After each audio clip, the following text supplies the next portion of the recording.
Olá, pessoal do sétimo ano. Eu sou o professor Alexandre de Geografia. Sejam bem-vindos a mais um semestre e a mais uma videoaula.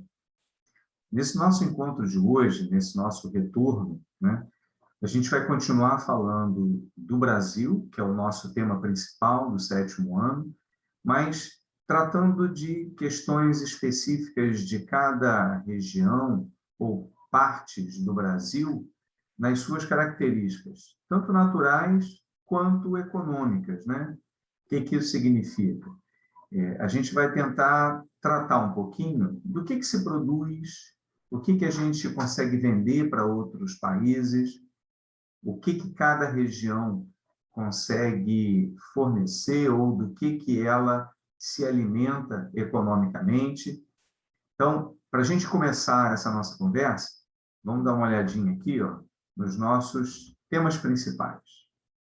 Então, a gente pretende ver a localização das produções agropecuárias, industriais e de mineração do nosso país, identificar os nossos principais produtos comerciais, que é o que a gente já adiantou, né? Quais são os principais produtos que o Brasil exporta? O que a gente mais produz para vender e ganhar dinheiro, né, no comércio internacional? Mapear o destino das exportações brasileiras. Para quem que a gente vende? Quais são os nossos parceiros econômicos no mundo? E caracterizar os biomas e sua biodiversidade. O que é bioma? O que é biodiversidade? É parte dos nossos assuntos aí.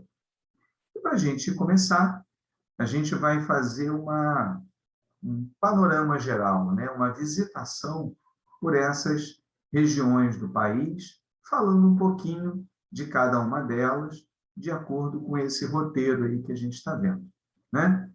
Então, a nossa primeira parada vai ser nessa porção do nosso planeta aonde estão localizadas as florestas tropicais, que são todas essas manchas em verde que vocês conseguem ver aí. E por que elas têm esse nome de floresta tropical? Vamos ver se a gente consegue recordar lá do sexto ano. Existem algumas linhas imaginárias que aparecem nos mapas, que são o Trópico de Câncer, que passa por aqui, ó, onde eu estou com essa luzinha em vermelho, e o Trópico de Capricórnio, que passa mais ao sul. Então, entre um trópico e o outro, vocês percebem que é a localização das manchas verdes, que representam essas tais florestas tropicais. E no centro, entre um trópico e outro, é onde passa o tal do Equador, a linha que divide o nosso planeta ao meio, que separa o nosso planeta em dois hemisférios, o hemisfério norte e o hemisfério sul. Então, é nessa mancha aqui, ó, que vai começar a nossa viagem, que é onde está localizada a nossa floresta amazônica, que é uma floresta equatorial, dentro da zona intertropical, cortada pela linha do Equador. Essa parte do planeta é a mais quente e úmida também, então é por isso que as florestas se manifestam ali. Florestas são compostas de árvores de grande porte e que precisam de muita luz, muita água e calor para se desenvolver. E aí a gente percebe aqui, ó, nesse zoom, nesse mapa onde agora aparece o nosso país, que a floresta amazônica ela é muito maior do que o nosso território. Ela ocupa outros países vizinhos nossos e também alguns dos nossos estados, onde está a região norte, né? Então, a linha amarela aqui, ó, está delimitando a região norte do Brasil, com seus 7 estados, mas também um pedaço do Nordeste, lá no estado do Maranhão, e do Centro-Oeste, no estado do Mato Grosso. Então, a nossa Amazônia legal brasileira, ela é bem além dos limites da região norte e que é dividida a floresta com os nossos vizinhos. Mas como é que é a aparência dessa floresta equatorial, da nossa floresta amazônica? Alguns cientistas usam o nome de Ileia para representar essa floresta imensa, com árvores de grande porte, que alcançam aí seus 50, 60 metros de altura, com folhas muito largas, bem variado o tipo de vegetação, né? De vários portes diferentes, com vários tipos de animais, e que possui, ao contrário do que muitos imaginam, um solo que não é muito fértil, um solo empobrecido. E aí a gente se pergunta, né? Mas como é que um solo empobrecido sustenta uma floresta tão grande como a floresta amazônica? É porque a própria floresta se sustenta. Com a queda de folhas, galhos, animais mortos, se forma lá no chão uma camada espessa de material orgânico que sustenta a própria floresta. E aí vem o engano de vários produtores de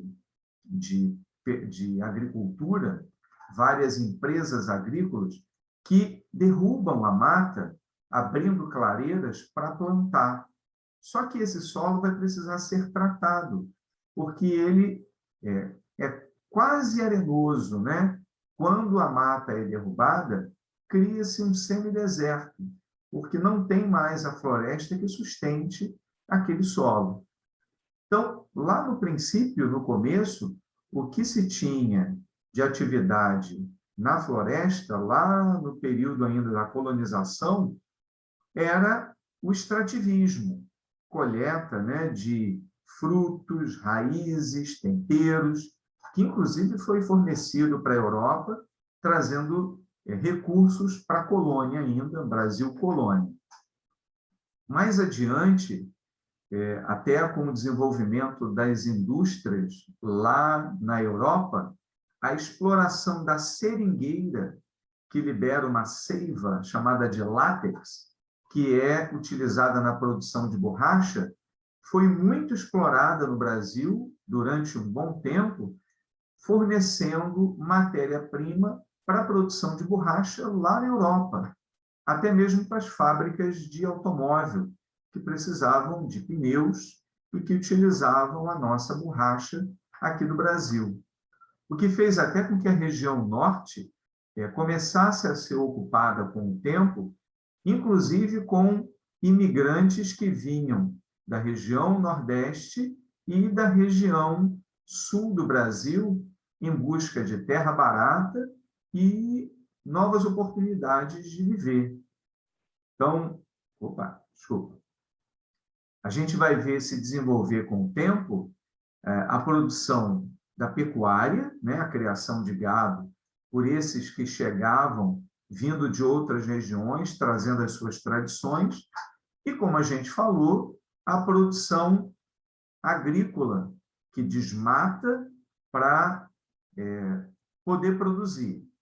É claro que vai ter que ser tratada essa terra para a produção, mas muitos agricultores do sul vieram em busca de terra no norte para a produção de soja, por exemplo, destinada à exportação.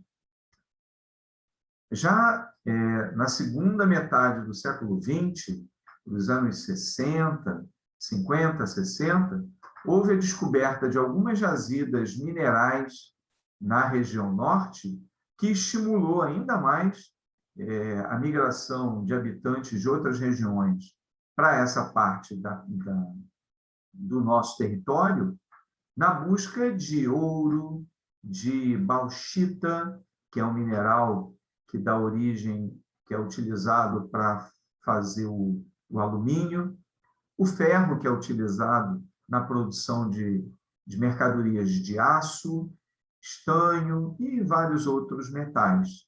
Então, a região norte acabou se destacando também como grande produtora de minério, que boa parte dela é destinada à exportação. E vocês já devem ter ouvido aí falar na televisão de vários garimpos ilegais na região norte, na floresta amazônica, inclusive em terras indígenas, que são exploradas por garimpeiros ilegais, sem autorização do governo, que desmatam a floresta em busca do ouro, né, do metal precioso. E, na década de 60 para os anos 70, o governo militar levou para o meio da floresta uma área de atividade industrial que ficou chamada de Zona Franca de Manaus, porque está dentro da cidade de Manaus, que é a capital do estado do Amazonas, o maior do país, lá no meio da floresta, numa área de montagem de várias empresas de outros países que se instalaram aqui e produzem as suas mercadorias, tanto para consumo no Brasil como para exportar. Então, a gente vai ter fábricas das mais variadas, né? De televisores à produção de motocicletas, dentro da floresta amazônica, nesse espaço que é a Zona Franca de Manaus. Então, a gente percebe quão variado são as atividades da região norte em meio a um bioma, né, que é essa junção de vegetação, animal, clima, relevo, que é o que a gente chama de bioma, que nesse caso é o bioma Amazônia, a floresta amazônica, que cobre boa parte da região norte do Brasil. Saindo um pouquinho desse espaço, a gente, de novo, tem aí um mapa do mundo, destacando agora os espaços do semiárido.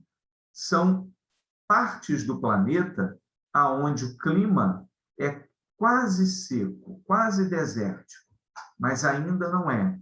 E aí a gente percebe que ele está bem espalhado, né? Não se concentra, como o caso das florestas tropicais. Isso porque essas regiões, esses espaços de clima semiárido, eles existem em função de uma dinâmica local. Muitas das vezes, pelo bloqueio que o relevo faz da chegada de ventos úmidos que possam trazer chuva e umidade para aquela região, que é o que acontece, por exemplo, com o nosso Nordeste brasileiro. A nossa região Nordeste, que é muito conhecida pela seca, pelo seu semiárido, tem como explicação essa dinâmica.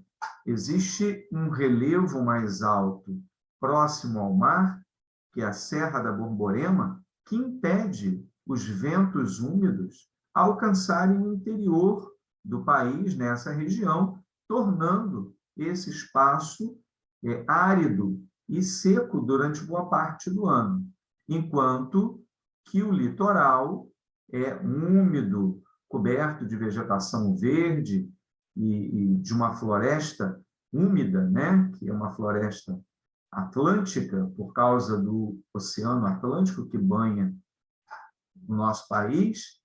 No interior, a dinâmica vai ser outra, de uma vegetação rala, seca, por boa parte do ano, chamada de caatinga. Mas, vamos lá, vamos dar uma olhada de perto, porque mesmo o Nordeste, ele tem algumas diferenciações. Não é todo o Nordeste que é da mesma maneira. Nesse mapa, você percebe 4 cores, aonde existem 4 sub-regiões na região Nordeste. A primeira delas é a Zona da Mata, que aparece aqui em verde, que está próxima do Oceano Atlântico, está aqui no litoral e que tem como característica ser uma área de economia baseada na agricultura, justamente porque está próxima do mar, é bastante úmida. Então, desde a época da colonização, ela já foi ocupada com o plantio de cana-de-açúcar para exportar açúcar para a Europa. Então, ela é úmida, com chuva o ano inteiro, o que gera uma vegetação bem mais verdejante e rica durante todo o ano. Com o passar do tempo, a indústria também se aproximou desse espaço, utilizando os portos que facilitavam o escoamento da produção e a mão de obra barata que a região oferece, além do turismo, que explora as belezas locais, as praias, a facilidade comercial e de comércio mais barato em toda essa região. Então, a Zona da Mata tem essa característica de proximidade com o litoral e acaba sendo a mais desenvolvida, a sub-região mais desenvolvida da região Nordeste. Logo em seguida, aqui em roxo, a gente vai ter o Agreste, que é uma faixa paralela à costa, né? A Zona da Mata, que é menos úmida, um pouco menos úmida, mas que também se dedica à agricultura comercial, principalmente para a exportação de frutas, né? Vários projetos de irrigação saindo aqui do Rio São Francisco mantêm atividade de produção de alimento comercial, tanto para o consumo do país, quanto para a exportação. Já em amarelo, como a gente percebe aqui uma grande área, a gente vai ter o sertão propriamente dito. Possui os menores índices de pluviosidade do país, com a ocorrência periódica de secas. A principal atividade econômica é a pecuária extensiva, que é aquela da criação de gado solto, sem confinamento, né? Aproveitando o que tem na natureza para alimentar o gado. Esse gado é dedicado ao corte, principalmente, que é produção de carne para consumo. E o que tem de indústria está ligado à produção de tecido e confecção de roupa. Como a gente já adiantou, essa região, por ser mais seca, ela é ocupada pela vegetação de caatinga, que é uma vegetação que se torna verde no período chuvoso, mas que boa parte do ano é espinhenta, sem folhas, retorcida para se adaptar à realidade local, que é de pouca umidade. E, por fim, numa transição já para a floresta amazônica, que está logo aqui ao lado, a sub-região do meio norte, né? Como a gente já falou, uma transição sendo bem mais úmida do que o sertão, mas que também tem uma agricultura dedicada à exportação, principalmente a soja, que é uma atividade aí que gera muito recurso, levando boa parte da população local a se dedicar à atividade agrícola, seja familiar ou seja comercial, né? A gente percebe por aí que... um instantinho, peraí. Voltei.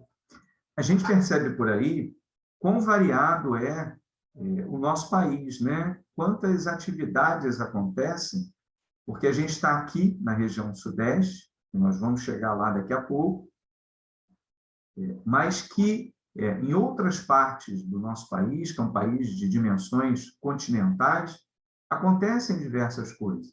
Há uma adaptação da atividade econômica à realidade local, mas que precisa de um cuidado, de uma preservação para que essas atividades continuem. A nossa viagem por hoje fica por aqui. A gente vai retornar a esse assunto, mas no nosso próximo vídeo encontro. Espero que todos se cuidem, fiquem bem E a gente continua esse nosso passeio pelas regiões brasileiras e as variedades na nossa próxima videoaula. Um grande abraço a todos.